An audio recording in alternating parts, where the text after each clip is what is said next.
Ito ang aking pangako,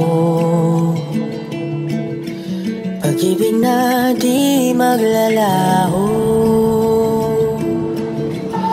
To be patient, to be kind and to be true, to love and to be loved by you.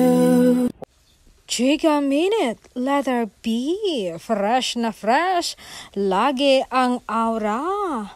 Letter D, magaling daw magalaga. In fairness, magaling ngang magalaga sa letter D dahil ang ganda-ganda at fresh na fresh pa rin si letter B.